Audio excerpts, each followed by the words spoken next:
नेता नेता भली नाहंती कर्मी भी कर्मी भली नाहंती पुलिस काम जदि बाहर लोक आसिकिरी करिवे किछि सिविलियन आसिकिरी करिवे तेबे सेटा आईन हाथ को नेला भलिया परिस्थिति सृष्टि हबो पुलिस जोटा को नियंत्रण करबा कथा सेठी राजनैतिक कर्मी माने आसिकी नियंत्रण करबा बा चेयर उठेकी मारिबा निहाती असंगतिक सोनपुर महोत्सव रे चासी बा चासी नेता किछि आंदोलन करतवा समय रे तांको ऊपर सेठी आक्रमण होछि से भली एक चित्र वीडियो भाइराल होछि वर्तमान समस्या होछि कोन देश राज्य रे चाषी माने गोटे गुरुतर समस्या देखिए गति कर मंडी रे से धान उठी पारुनी कौन सरकार भी छात्र हाथ दी पारे ना जे मंडी व्यवस्था व्यवस्थित बोली चाषी मान टोकन पाऊना मंडी रे धान उठुनी अनेक लोक टोकन पाऊना बुझीपार तो ये समस्या को लेकर चाषी आंदोलन समग्र पश्चिम जिले में पश्चिमांचल व्यापक रही तेणु ताकू नहीं किछि दिन तले जो बरगड़ धनुजात्रा रे आमर उपमुख्यमंत्री जी धर्मेंद्र सॉरी कनक वर्धन सिंहदेव सेठी कहीदेले जे चाषी माने नौटंकी करुछंती से नौटंकी शब्दटा को लेकर बर्तमान समग्र चाषी बलांगीर बरगड़ सोनपुर संबलपुर से जिलार चाषी मान भितर गोटे माने गोटे आक्रोश प्रकाश पाई जे आमको नाटुआ बोली कहले हाँ तेणु से जो उद्वेगटा रही गत काली तार प्रतिफलित होती जो सोनपुर रे ये कथा हूँ तीन टा जिनस आपण केवल पुलिस नुहे साधारण लोक साधारण लोक चौकी उठेकरी बाड़ेबार दृश्य देखा जाऊँ से कौ कर्मी कि सादा पोशाक पुलिस कि बीजेपी कर्मी आंदोलनकारी चेयर उठेकरी बाड़ेबार दृश्य जड़े लोक एमती मुंड धरिकी पछुक आसुवा माल कहीकि पछुक आसुवा दृश्य भाइराल होती तीन टा कथा सरकार निष्पत्ति देवे जनसाधारण को स्वार्थ पाई सरकार निष्पत्ति देवे से जहाँ अव्यवस्था रहिला असंगति रहिला ताकू विरोधी दल हो बा संपृक्त संगठन ता सहित संपृक्त संगठन हो वर्तमान चाषी मान समस्या को नेले चाषी संगठन तार प्रतिवाद करेंगे आंदोलन करेंगे आंदोलन को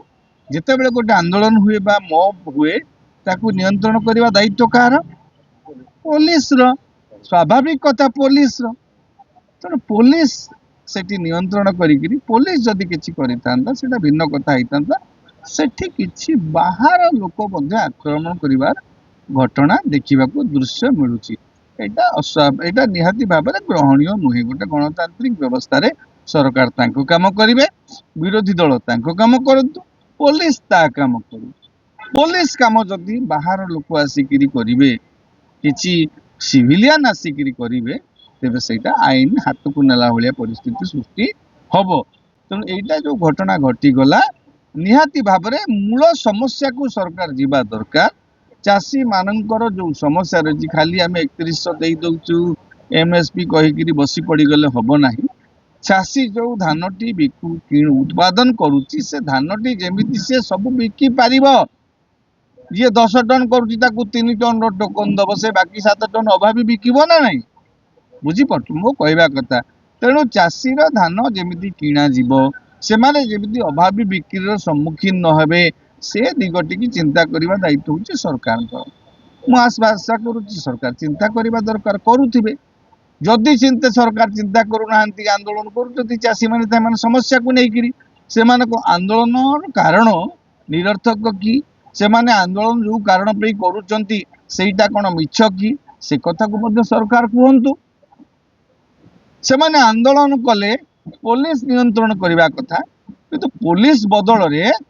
किछि सिविलियन किछि असामाजिक लोक बोली कहवाटा भूल हम मो पार्टी रे अन्य माने राजनीतिक नेता माने कहि परिबे सेटा किंतु जो माने पुलिस जोटा को नियंत्रण करने कथा सेठी राजनैतिक कर्मी माने आसिकी नियंत्रण करबा बा चेयर उठेकी मारिबा निहाती असंगतिकता एटा शोभनीय नुहे सरकार से दिगरु से जो लोक माने इंटरफेयर करिकि आक्रमण करिसंती सेमानक विरुद्ध कार्यानुष्ठान कठोर भाव ग्रहण करंतु सरकार तांकर नियम करंतु चाषी संगठन तार ନ୍ୟାଯ୍ୟ ହକ୍ ପାଉଛି କି ନାଇଁ ସେ ପର୍ଯ୍ୟାଲୋଚନା କରିକି ତାର ପ୍ରତିବାଦ କରିବାର ଅଧିକାର ଅଛି। ପୋଲିସ ମବ୍ କୁ କଣ୍ଟ୍ରୋଲ କରିବାର ଅଧିକାର ଅଛି। ପୋଲିସର ଉତ୍ତରଦାୟିତ୍ୱ ସେଇଟା। ସେଇ ଜାଗାରେ ସାଧାରଣ କର୍ମୀଙ୍କର କାମ କଣ? ଆପଣ ଯେତେବେଳେ ଜାଣୁଛନ୍ତି ଯେ ବରଗଡ଼ରେ ଆପଣ କହିଦେଇଛନ୍ତି ନୌଟଙ୍କି କରୁଛନ୍ତି, ଆପଣ ଜାଣିଛନ୍ତି ଆପଣ ଯାଉଛନ୍ତି ସୋନପୁର, ସେଇଠି ନିହାତି ମବ୍ ହବ, ଆପଣ ପର୍ଯ୍ୟାପ୍ତ ପୋଲିସ ବ୍ୟବସ୍ଥା କରିକି ଯାଇଥାନ୍ତେ। ଆରେ ତୁମେ ତ କହୁଛ, ଆପଣ ତ କହୁଛନ୍ତି ଷ୍ଟେଜ ରୁ କିଛି କରନି କିଛି କରନି, ତାପରେ ତ ଚେୟାର ଉଠେଇକି ମାରୁଛନ୍ତି। ଆପଣଙ୍କର କଥାର ମାନେ କଣ? ଖୋଲା କଥା, ସତ କଥା ହେଲା ଆଜିକାଲି କୌଣସି ନେତାଙ୍କୁ କର୍ମୀ ମାନନ୍ତି ନାହିଁ ଆଜ୍ଞା। ନେତା ନେତା ଭଳି ନାହାନ୍ତି,